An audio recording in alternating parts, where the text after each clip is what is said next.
The meeting is now being recorded, so I'll take the statement of the Community Wealth Building Commission on 6th of December 2022.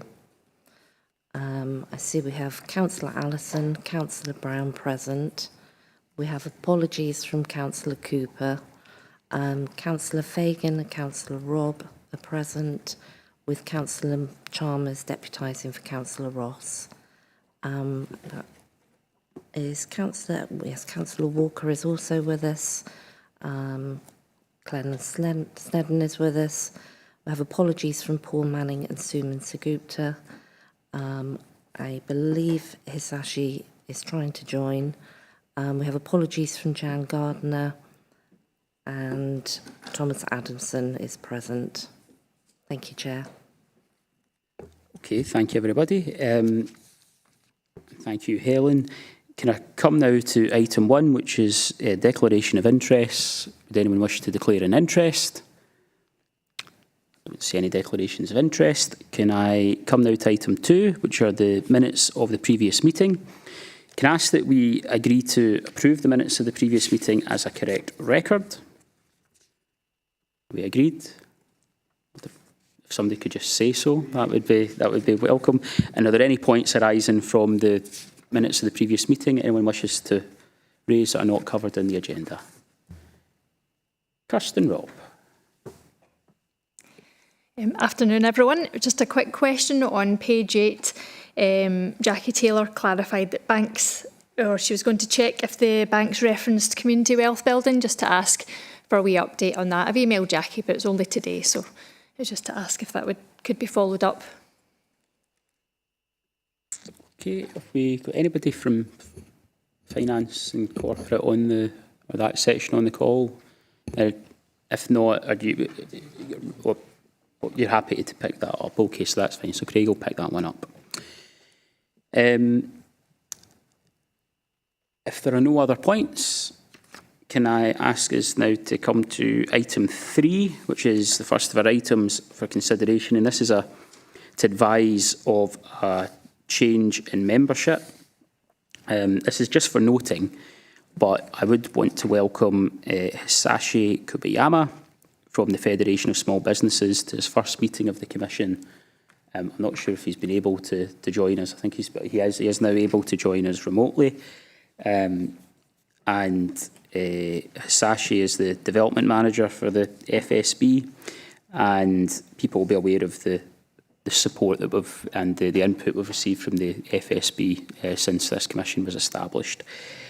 So welcome to Hisashi. Can I then, if we can note that, can I come to item 4, which is the Community Wealth Building Action Plan, the Quarter 2 update, and can I invite Neil Reid to speak to the report? Neil. Thank you, Chair. So this is the Q2 update on our action plan, which we refreshed earlier this year. So it covers the period March to the end of September, and within this year we're looking at 84 actions across the pillars of community wealth building that we are taking forward.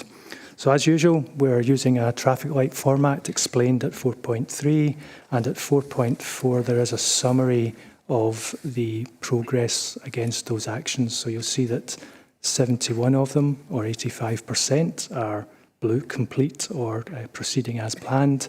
We have 5 ambers and no reds, and 8 which will be reported later, and I would expect that we'll get a report on those when we bring the Q4 later in next year.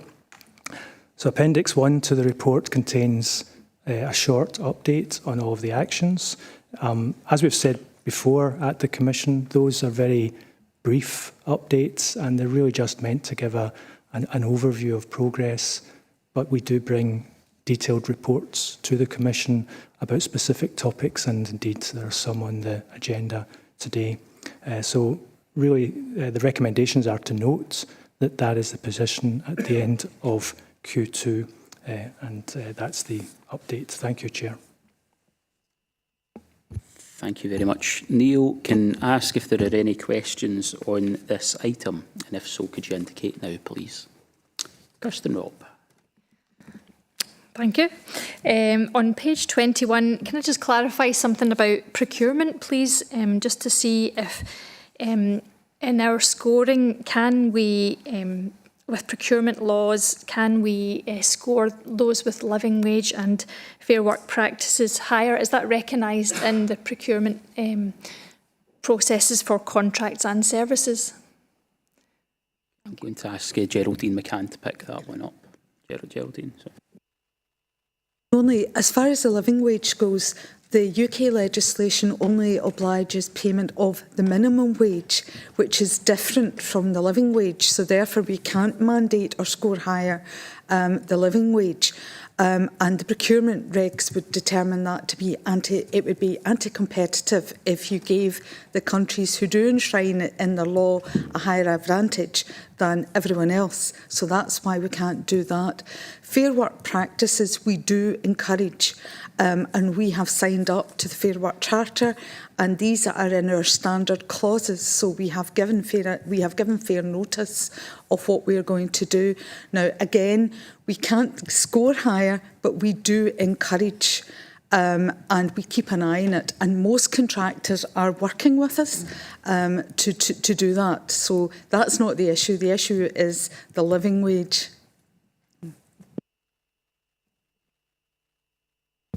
Thank you, Geraldine. Could I come to, I think, Maureen Chalmers and then Alec Allison. Maureen. Take you to page 28 on the full document, and it's about credit unions. I was just wondering if anyone can give a wee bit more depth of understanding to our work and engagement with credit unions. I'm just aware that they are experiencing a lot of difficulty, a lot of challenges, not unique to South Lanarkshire, but the South Lanarkshire credit unions are in some difficulty, and kind of asking to, I've had a couple of meetings with them. So I'm just wondering our engagement, given that they're here as a key part of our plan, what that engagement is and what we're doing to support them. Okay. There's somebody want to pick up this point about the credit unions. I'm looking for a volunteer. Right. I'll bring Craig in just to maybe pick that up. Craig.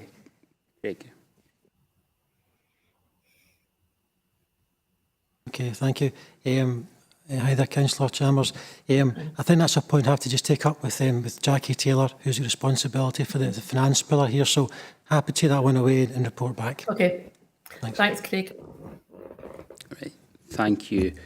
And I think I've had similar meetings with the credit union, with credit unions in South Lanarkshire. I think Llewellyn Snedden just wanted to come in just on the back of that previous point, so I'm just going to bring him in just now. Thanks, Chair. It's just following up Councillor Robb's query. Just to note, the Scottish Government have made an announcement this morning around grants linked to Boost Fair Work. So we had an intimation about 2 days ago that this announcement was going to be made. Effectively, this is to say that all organisations in receipt of grants from the Scottish Government, from government agencies and other public bodies, which includes local government, will require to demonstrate that they pay the real living wage. So on the face of it, very progressive, very helpful. Unfortunately, they haven't had any discussion with us about how we police that or how we administer or audit that. So this has literally happened this morning. It's unfortunate that they haven't had those discussions with us, because if we're going to make a step like this, we need to be able to demonstrate how it's deliverable. So as soon as we get a little bit more detail around that, again, I think this is something that the Commission would be interested in. Okay, I'll come back to Kirsten, I think, just on that point. I know Alec Allison has been waiting patiently, but I'm assuming it's on this point, so I'll come back to Kirsten. Right, okay, I'll come back to you then. I'll bring Alec Allison in at this point. Alec. I've almost forgotten what I was going to say. No, disappointing to see actually the spend with local companies, and also the number of registrations with the portal are both down. The explanation there is, can I suggest maybe it could be fuller? Can we get a clearer understanding of why they're both down and what we can actually physically do to improve that situation? Okay, I'll come back to Craig. Thank you, Councillor Allison. As the notes actually indicate in relation to the level of spend with local companies, that further analysis was actually taking place. That has since been concluded. I can advise that there's been obviously some ups and downs in relation to that overall figure. It's a fairly small reduction, I would say, of 0.4%, given we're just 6 months into the financial year. But nonetheless, so it is a snapshot that is accurate. So in relation to what we've seen from our analysis, we've seen that capacity is an issue within one or two of our construction companies. We've seen one in particular receive £900,000 less of spend comparing the first 6 months of last year with the first 6 months of this year. We've seen spend across a number of care homes also reduce, caused in part by moratoriums placed on these care homes at various points throughout the course of this year. We've also seen some movement in respect of our fleet spend, whereby obviously there's some well-documented supply issues around the fleet sector generally, but also we've moved the actual providers of some of our vehicles from one local company to others out with. So there's a kind of range of issues there, a range of pointers. I would also say there's some level of offset though as well. We have seen a significant increase in local spend with one new emerging social care company within South Lanarkshire, and we've seen one of our waste companies take on a new contract for bulk uplifts in garden waste. So like all these things, there's a nuanced position. I think just now 0.4% is fairly minor. However, it's obviously important we do give visibility of that indicator and also in relation to the registration of the PCS as part of our ongoing reporting. These indicators are actually new for this year. They weren't in the plan for last year, and that was recognised. Need to make sure we're reflecting some quantitative information in this and not just coming back with a kind of narrative. It's making sure there are these numerical-based performance measures in the report that over time obviously will have a picture of how we're progressing with overall objectives around community wealth building in a procurement context. I think a lot of people will be pleased to hear that there's going to be a garden waste uplift again. Yeah, I think that's all very interesting, but we need to make sure that by the end of the year these figures are not negative, and it's what we're going to do rather than simply waiting to see what companies are getting contracts. What can we do positively to support these local companies? I mean, certainly throughout the remainder of the action plan, it should give a real idea as just to that positive effort that's been made to engage. And obviously there are kind of external forces at play here in terms of the wider economy. And also, if you recall, the last report that came to the Commission did give that overview on the construction sector in South Lanarkshire. We did obviously explain that a larger proportion of small companies and medium companies in South Lanarkshire. A comparison drawn with North indicated they've got far more larger companies. So there may well be some kind of wider economic factors at play, but also some local market factors too. Nonetheless, though, as I say, I think throughout this action plan update in relation to the spend pillar, there's clear evidence, in my view, of the significant effort that's been taken to engage with local companies, whether that be through rerunning quick quote awareness sessions, but also ensuring there's engagement there with Scotland Excel in relation to their up-and-coming framework opportunities. So not limiting the engagement in local spend to just the council's own spend behaviours, but also making sure there's wider benefits there and trying to encourage local businesses to join Scotland Excel frameworks where it's relevant for them. Okay, I'm going to come back to Kirsten Robb at this point. Kirsten. Thank you. It harks back to something I mentioned a few times now. Page 16 of the Community Wealth Building Strategy talks about the generative economy and generating income from renewables on council buildings and so on. Some of that is reflected in the action plan under land and property, but I don't think it does actually what the council's doing on this justice, and I'd like it to be mentioned in the generative economy section of the action plan, because I think a reply that Tom got for me a few months ago saying that the council is doing quite a bit on this, and I think if it's reflected in the action plan will capture that and can be able to track it. So it's just a wee request that should be picked up in both sections and the generative side of things, because there's action being done and hopefully we can do more and track more. Thank you. Right. I think we've noted that and we'll take that suggestion forward. At this point, I think Hisashi has indicated that he wishes to speak, so I'm just going to come to him just now. Thank you, Chair. Can you hear me okay? Yes, we can. Yes. Thank you very much. Going back to the point made by Councillor Allison about the slight reduction in spending, local spending, and also the numbers of registration falling down slightly. I think the wider context needs to be recognized that we are just coming out of the global pandemic, and then we lost quite a few good local companies, and I think across Scotland we lost 20,000 companies during the pandemic, and that might explain one of the key reasons of those reductions. And also those who are doing well in particularly construction and home improvement sectors, they say that they are a bit too busy at the moment. At the same time, they want to grow and by employing new staff members, but as probably everybody knows, that there's a really significant skills shortage recruitment problem. That's again across Scotland, and that's also affecting the local companies. I've spoken to some members in the construction / home improvement sectors, saying that they're just too busy at the moment, and then they are not really they don't have the capacity to look at public sector contracts, and that might explain another background reason of those slight reduction in numbers. Thank you very much. I'm going to come to Stephen Sweeney at this point. Hello.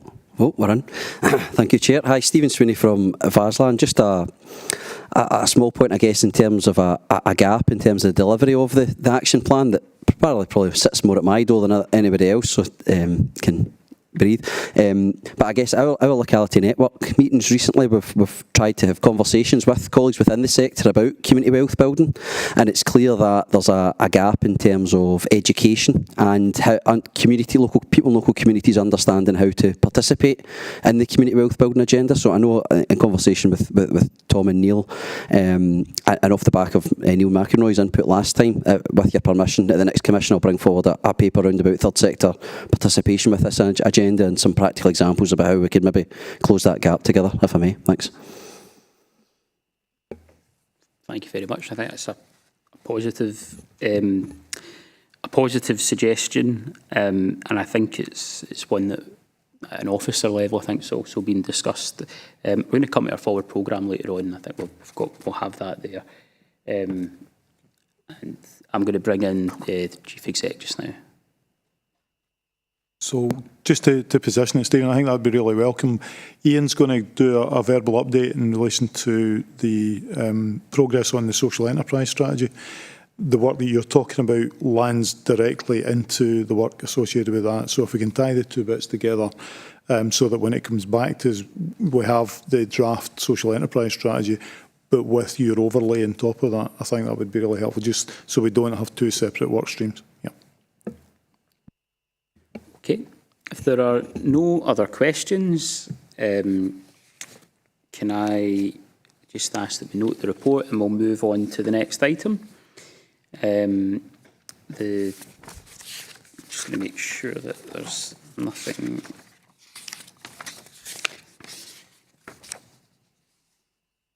Yeah. So can we come now to item 5, which is an update on Quick Quote, and can I ask Craig Ferguson to speak to the report? Thank you, Chair. The report provides the Commission with an update in relation to the award of council contracts using the new Quick Quote arrangement, the engagement activity that's taking place with local businesses, and also the work on developing our opportunity pipeline. Section 3 provides some background. So a Quick Quote allows the council to select and invite suppliers to quote for contracts without advertising, and is very much targeted at local businesses and SMEs. The process is quicker and simpler for both the council and bidders. The council meeting 22nd of September 2021, a number of changes were agreed in respect of the use of Quick Quote. We increased the current financial limit for procuring works contracts, using Quick Quote from £50,000 to £2 million, which is the maximum allowable under Scottish procurement regulations. And for all Quick Quotes, the minimum number to obtain from local enterprises where Quick Quote was used was increased from 4 to 5. That was previously 2 from 5. So essentially giving us the kind of broadest possible scope to put work the way of local businesses. Section 4 provides an update in relation to general progress. So since implementation, 32 procurements to the value of just under £6.3 million for works contracts, over £50,000 have commenced, and the update confirms that those 24 that have been completed to date with a value of £4.8 million. 203 bidders were invited, which 39% within South Lanarkshire. 25 bids were received from South Lanarkshire-based businesses, and in total, the 24 contracts, 8 were awarded to South Lanarkshire businesses, indicating a level of success of 33%. Property services, just to single out one individual Quick Quote for the extension of Castlefield Primary School. That comprised 4 individual Quick Quotes with the value of £360,000. And again, just providing some information in respect of what we've got for an overview there. And those 30 companies invited, 13 from South Lanarkshire, 3 South Lanarkshire companies bid, which was 23% of those invited, and 1 contract was awarded to a South Lanarkshire-based company. But of course, the stats only telling one part of the story. To effectively drill down into the detail behind that, Property Services, working with Economic Development, contacted 4 local mechanical and plumbing contractors who were invited to bid, try and get more information on some of the potential barriers to further engagement. And some of that feedback is noted at 4.3 there. The Quick Quote email got lost within their own email system. Individual company would benefit from support and ensuring the registration with PCS is up to date. And that when we took the action to refer them to Supplier Development Programme for further assistance. One company fed back they were not confident in submitting a tender, and again referring to SDP and also the Business Gateway for expert help. And the final point in there is that it could take too long to price. Not considered economical to do so in small contracts, very much preferred by this one company that fed back. So analysis clearly shows then there's progress to be made in identifying enough South Lanarkshire-based companies to bid and in supporting their efforts to do so. And certainly greater promotion of lower value contracts should also be considered. Section 5 covers the engagement with businesses, and clearly that's an important part of the effort to increase local spend. And the remainder of that section covers really what we've been doing to increase that participation, to increase the education and awareness. So it began February earlier this year.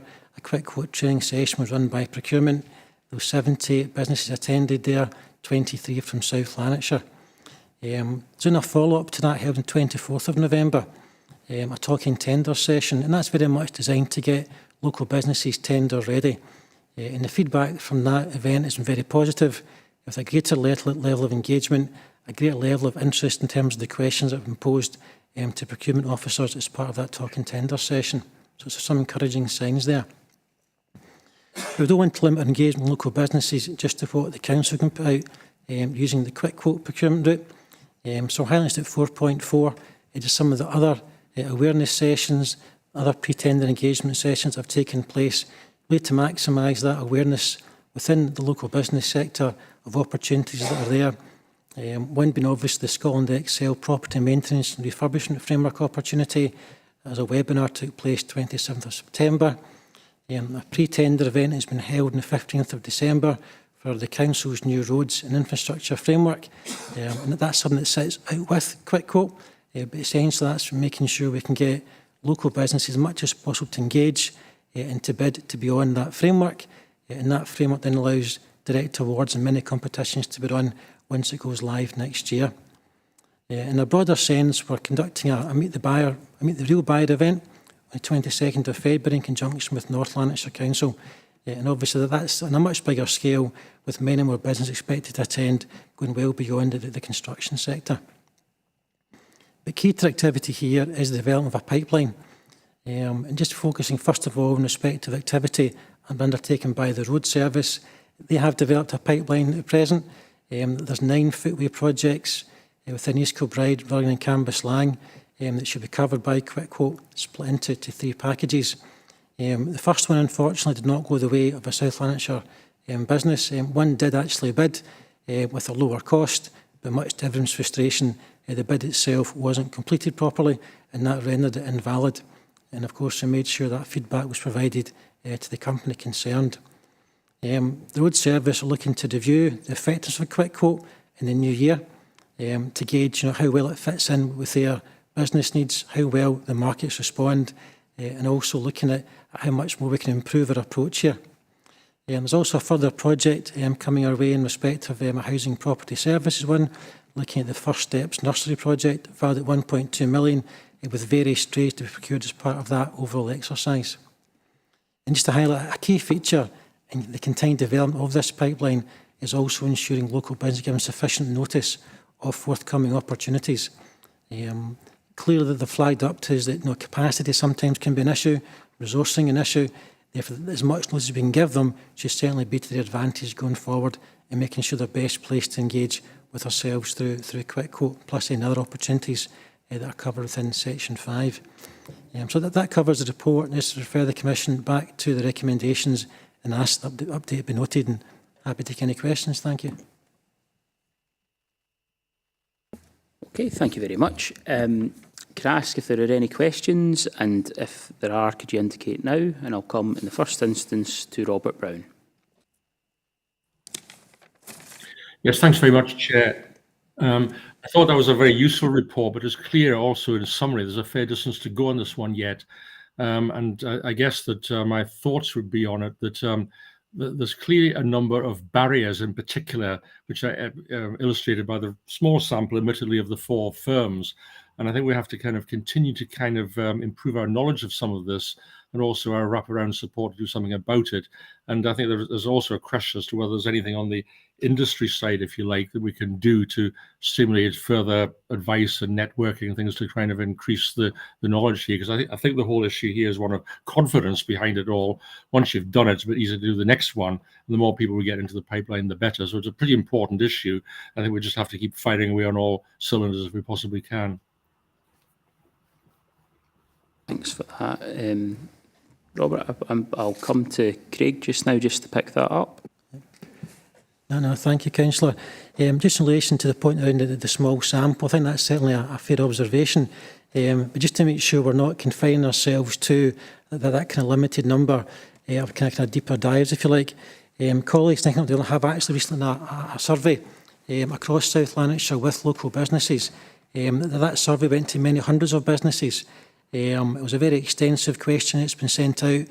The results of which are currently being appraised, and we expect to bring a summary of that report back to a future meeting of the Commission.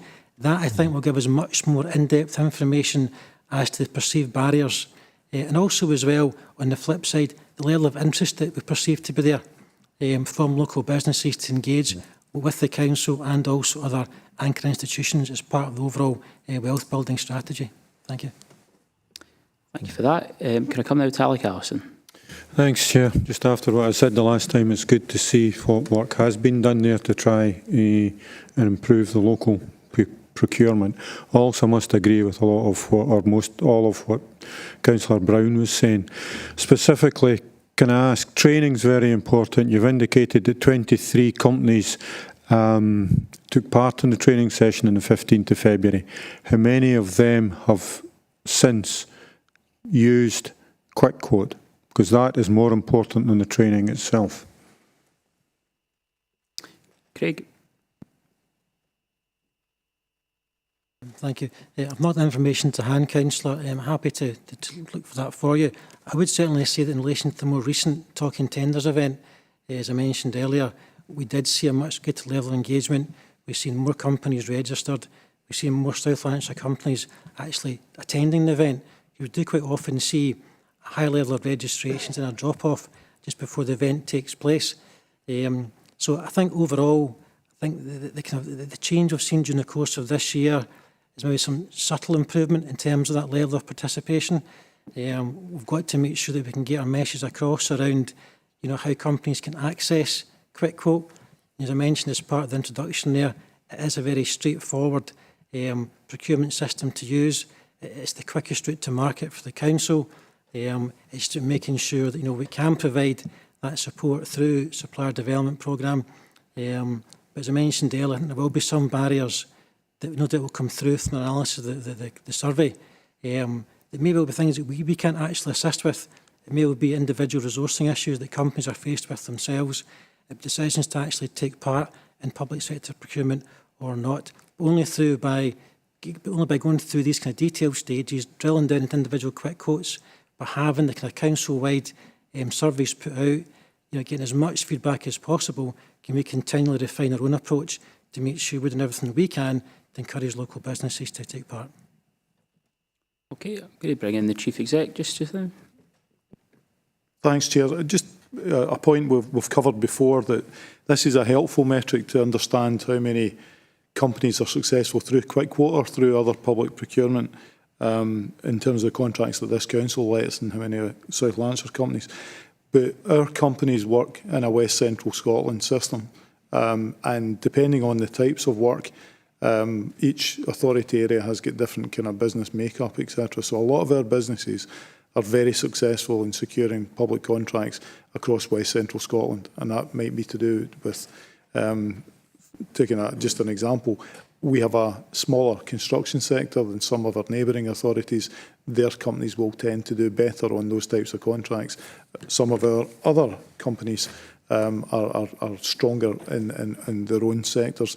So one of the things we need to balance with this particular metric about the number of contracts that we let directly to South Lanarkshire firms is actually how successful South Lanarkshire firms are generally in securing contracts. So a lot of the training that Craig has spoken about in terms of supporting companies put together tenders to bid for work will play out and be supportive of those companies, not just in terms of South Lanarkshire contracts, but in terms of contracts that they secure across West Central Scotland. So we just need to work within a kind of broader system. So as a proxy for Glasgow City Region, we don't want every authority to pull up the drawbridge. It might actually ultimately disadvantage South Lanarkshire companies disproportionately. Thanks. Okay, thank you. Could I come to Hisashi? Thank you very much, Chair. Thanks very much for the report, Craig. This is excellent detail, and I think the more we know about those details, the better decision making and also support package for local businesses would be. And this is rather just comment rather than the question, but I think the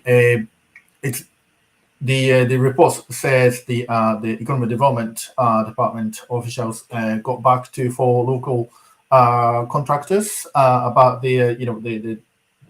about quick quotes, and I think the more we do with those who actually submit the bids, and then those who didn't win the contract, I think if we are able to engage more with those bidders, the better I think the outcomes will be.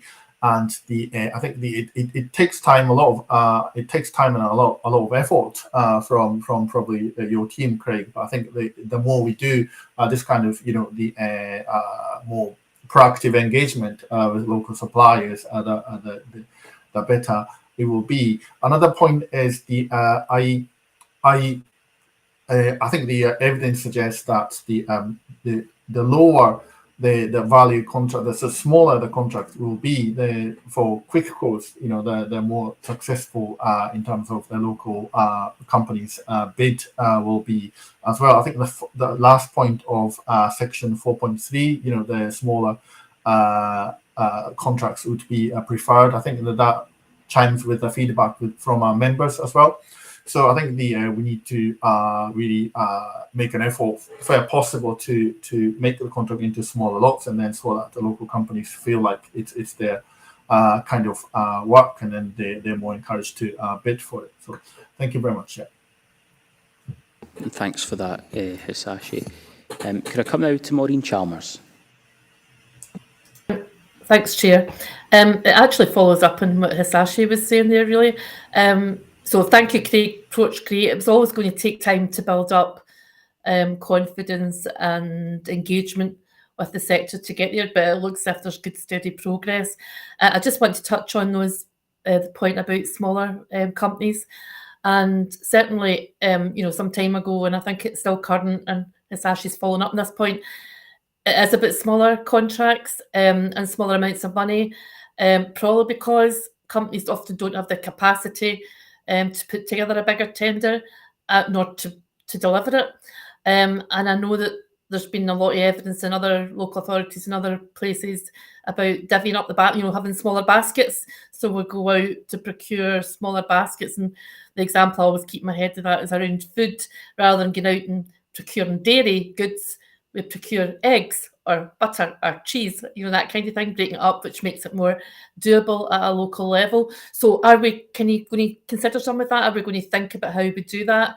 And I suppose the other point relevant to that is about have we got the capacity in our local partnership to support companies who need that wee bit extra support initially, at least, to put together their contracts and to go through that work. I know supplier development programs do fantastic work, but have we got sufficient capacity to support them?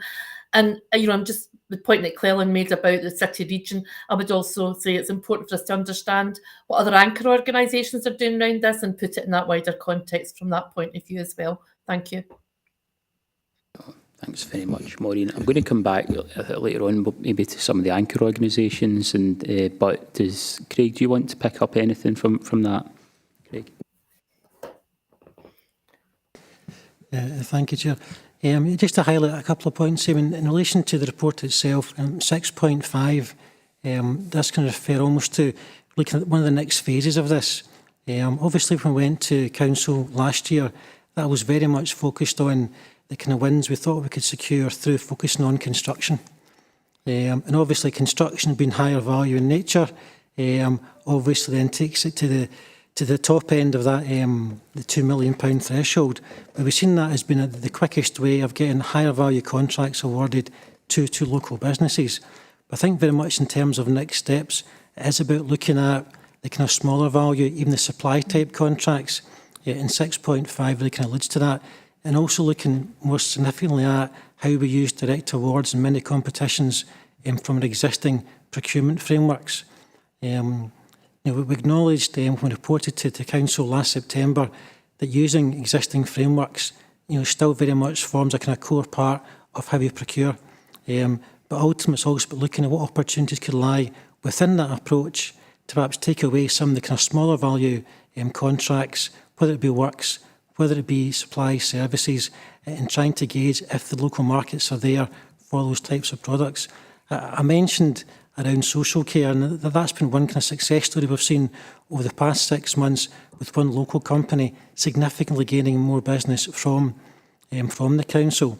We've got a meeting planned just in fact next week with colleagues in social care to focus on the potential for new startups, for new companies that are emerging in South Lanarkshire in the social care world, to see what we can do there around packaging things potentially slightly differently. So that's when obviously I can bring back to the Commission via future meetings as we work our way through these other opportunities, taking it beyond the initial focus on construction. Okay. I've got... Sorry, Maureen, you wanted to come back on that? Sorry. No? No, listen, I'm going to bring in Steve Keating and then I'll wrap up this agenda item. Steve?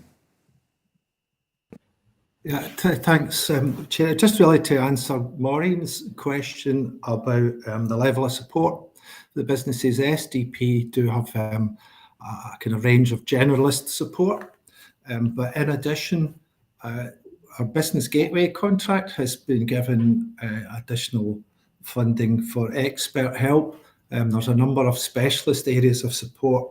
There's a number of lots, and there is a procurement specialist available to support Business Gateway clients in order to actually participate in submitting the tenders themselves, how to put together the tender. So there is that additional level of support, Maureen. And another area we're looking at the moment is given the business space in South Lanarkshire is predominantly small businesses and micro businesses at Future Meet the Buyer and similar events. We're trying to engage with Cooperative Development Scotland and other support bodies that can help support the smaller businesses to collaborate and upscale. It's quite a innovative approach to. I don't think it's been demonstrated in this scale widely, but we're hoping that will enable more kind of upskilling of smaller businesses and make them more capable of collaborating to submit for bigger contracts. Thanks. Thanks for that, Stephen. I'm not seeing any other hands. Can I ask that we agree to note the report? And can I come now to the next item, which is a report back on the first Community Wealth Building Conference, or the first Scottish Community Wealth Building Conference that took place on the 7th of October. And I'm going to ask Rhonda Leith to speak to the report. Rhonda. Sorry. It will not be Rhonda speaking to the report, it will be Kenny Lean. Apologies, Kenny. Yep, sorry. Wasn't sure I was switched on there. Okay, thank you, Chair. So, yes, as the Chair said, this is the purpose of the report is to give an update on the first Community Wealth Building Conference held on the 7th of October. So just a little bit of background first. It was held by North Ayrshire Council and Saltcoats Town Hall.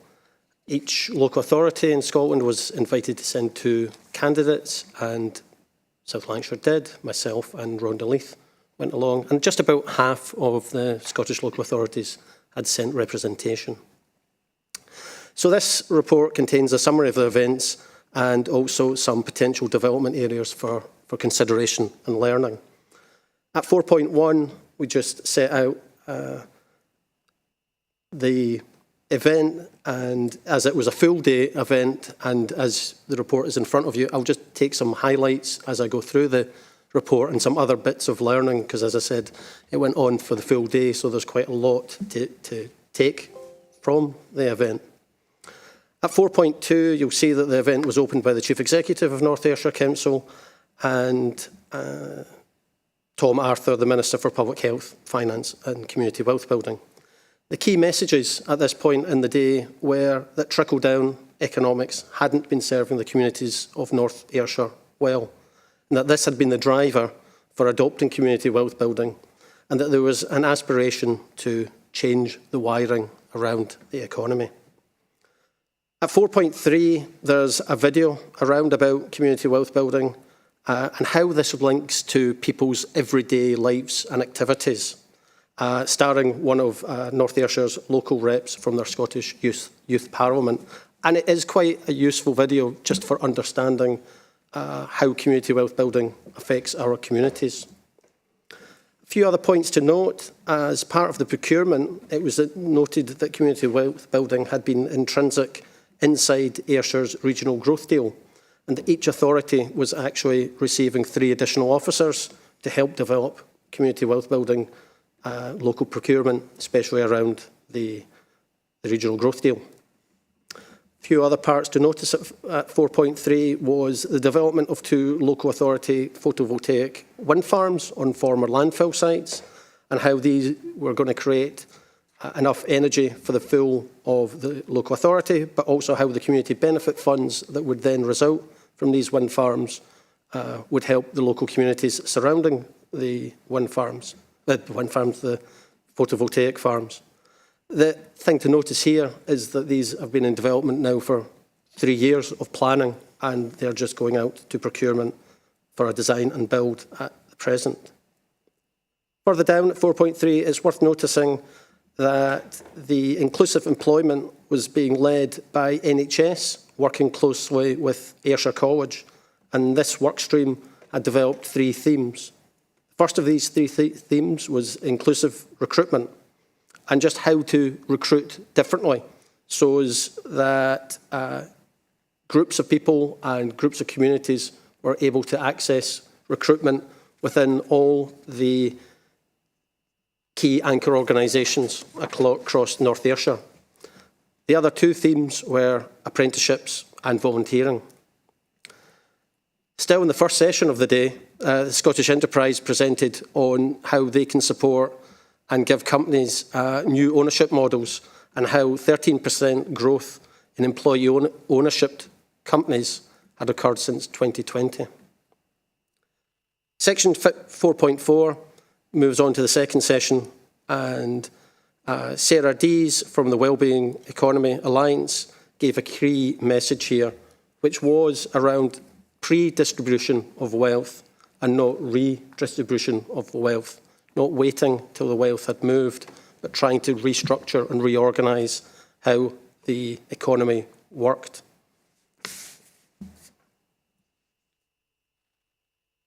Community wealth building was recognised at this point as having a key particular outlook to support certain sectors of the sections of our community. The four areas identified were young people, females, long-term health issues, and those in work and poverty. The North Lanarkshire's economic development strategy was discussed around this point, and how key founding principles of the economic development strategy were wrapped around community wealth building. The headings being inclusive and targeted growth, trust and collaboration between partners, evidence-based development, ambitious and responsive, and place-based development. 4.5 was a discussion around rural community wealth building led by the Western Isles, where already community ownership is at 77%. And areas of discussion here were around about rural communities embracing community wealth building, plural ownership of the care sector within the Highlands. Sessions also included a discussion around the community action plans for Cumbrae. Final session involved communities and how to involve them more within the community wealth building. Communities were presented as anchor organisations in their own right, and the importance of building human, economic, social and natural capital as key to individual well-being. Community economic, I'll stop at that point on that item, sorry. Coming to a conclusion at 5.1, there were some learning potential taken away from the full day event, and these were the key to successful implementation of community wealth approaches in Ayrshire so far has been the shared leadership around the pillars. For example, the work that NHS Ayrshire and Arran has led around inclusive recruitment. This may be an approach which can be developed between anchor organisations in the South Lanarkshire. Embedding community wealth building as an approach across all staff groups within the anchor organisations. And there may be required for additional training and learning opportunities so that community wealth building is truly linked through all organisations. As community wealth building work in South Lanarkshire matures, it should be built into the start of project planning processes and not considered at a later stage of procurement or delivery. It is important to consider how communities are involved in the delivery of community wealth building, the contribution that they can make to the agenda, and the difference which this work is intended to make to the lives of people living in South Lanarkshire. And finally, on the thoughts, a just transition, and this was discussed in terms of the climate challenge work, and can this be a key feature within community wealth building? There is an opportunity to create stronger linkages between the community wealth building agenda and the climate challenge, and the two agendas could be linked at the foundation of the pillars. So that's the recommendation. So the recommendations are that the conference details within the report are noted, and the Commission considers the potential learning contained within Section 5 that I have just set out. Thanks. Okay, thank you for that report. Kenny, can I ask if there are any questions on this item? And I'm going to come to Margaret Walker. Thanks, Chair. Could I just ask you about inclusive recruitment? If you could say a wee bit about how that works. I mean, obviously you'll be aware within the NHS there is, and social care, major issues around recruitment. And it means that around tackling barriers that people have, if it's digital or whatever, what kind of support is involved in it and how it could maybe sort of translate into South Lanarkshire? Thanks. Yeah, well, thank you. Yeah, there was a few parts to that. There was considerations at the very start of the recruitment process in terms of the definition of the job and were the restrictions being put onto how the job was being defined. There was consideration as to where it was being advertised, so was it really going out into every possible area and community and that. And then there was also consideration around locations, so locations of recruitment fairs, was that maybe in different communities, rural communities, deprived communities, local halls, and and then also just in terms of access for it, the onward progression of that. So I can more closely look at what came through the presentations, but I think those were the three areas that were getting looked at. Yeah. In South Lanarkshire, it was just in case maybe there was, you know, obviously we could always sort of learn if there's maybe additional things going on as well. Thank you. Okay, thank you. Could I come to Thomas Adamson?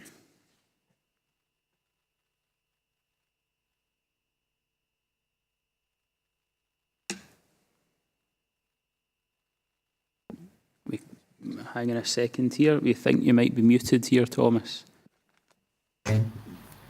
Is it still muted? We can hear you now. We can hear you now. My apologies. Just at the meeting, was there any discussion about Commonwealth building across multiple areas? The reason I'm asking is that the university is an anchor institution in multiple local authorities.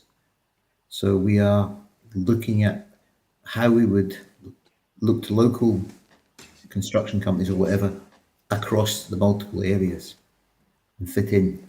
So that was the question. Okay. Yeah. I'm not sure how much it came up within the conference, although obviously the point of the conference was to pull together, 32 local authorities and to start to share good practice. I know it is within the strategy and the policy within the Glasgow City region that we work together and we look at how those community wealth building can be embedded across the local authorities within the city region. Okay, that's great, thanks. Thank you. I don't see any other hands, so can I thank Kenny for the feedback on the conference?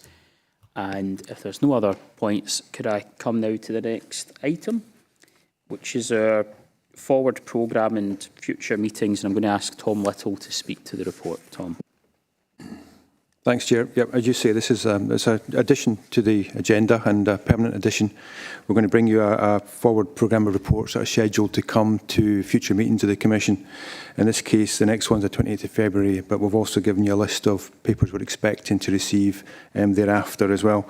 There are two purposes to this, really. One is to give you a heads up as to what's coming down your way, but more importantly, possibly, is it's a chance to collectively look at the list and see if there's any gaps there in terms of some of the pillars where not we're adequately giving you information that you need to hear. So it's for your consideration and any discussion you want to have. It's to note. Thank you. Okay, thank you. Can I ask if there are any questions or points, if you could indicate now? And could I just say from my own point of view, I think the appendix in this item picks up actually some of the issues that come out of this meeting, but also come out of previous meetings, such as our session with the government advisors. So I'm quite keen to see that we look at how anchor institutions beyond just the council are engaging in the community wealth building agenda, the potential of community wealth building charters, which was certainly something that came out of that session with the government advisors. And you can see these in the proposals for the February meeting and future meetings are listed in as I say, in the appendix. If there are any questions or points, if I could ask you wish to make them now, I'll come to Kirsten Robb in the first instance. Thank you. It's just a wee addition, picking up on what we've discussed today in the future meeting section. We've talked about community benefits within contracts. Could we add on and grants to that? Just with the changes coming up, it might be quite useful to look at the grant aspect. Thank you. yeah, we'll make that change to the future agenda item. And can I come now to item 8, which is a verbal update on the social enterprise strategy, and I'm going to ask Ian Ross to speak to this item. Ian.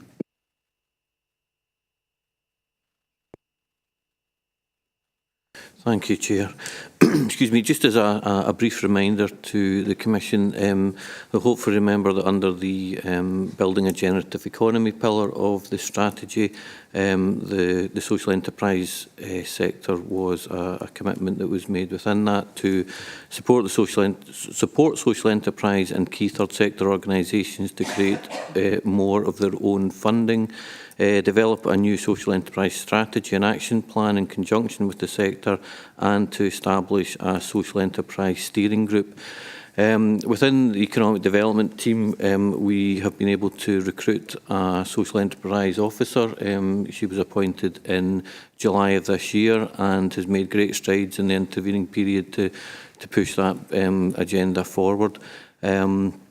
That progress wouldn't have been possible without working all across the sector, but I would make particular mention of Stephen Sweeney and his team at Vaslan, who've been particularly supportive of the work that Yvonne is doing, and I don't think we would be anywhere near as far down the road as we are, so thank you, Stephen.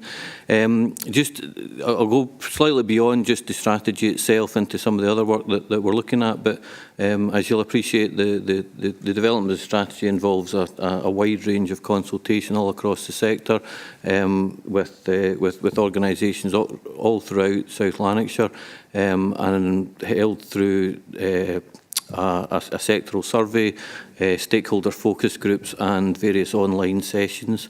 The strategy itself is now in an advanced draft stage, which it looks through the national social enterprise strategies around stimulating social enterprise, developing stronger organisations and raising market opportunities. The strategy also links through the various council strategies that members will have seen over the recent weeks, such as the economic strategy, the council plan itself, the community plan, and indeed obviously the community wealth building strategy, all of which promote through inclusive growth. One of the actions was to set up a steering group, which has now been set up, and again Stephen of Vaslan is chairing that group. I believe that the terms of reference have now been signed off, and the group are in the process of working up the action plan to sit alongside the strategy. Also, an accelerator programme has been established. We're only a few weeks into that, but we already have a cohort of 15 social enterprises who have signed up for that, and will be supported through a mix of workshop and one-to-one support sessions. And we're also due very soon to have feedback from the Scottish Government's National Social Enterprise Census report, which will give us a much more accurate impression of the activity within the sector and the areas of opportunity moving forward. So as I say, the strategy is an advanced stage of preparation. The intention is to take that to the next available council committee and thereafter come back to the Commission with a further update. Any questions through yourself, Chair?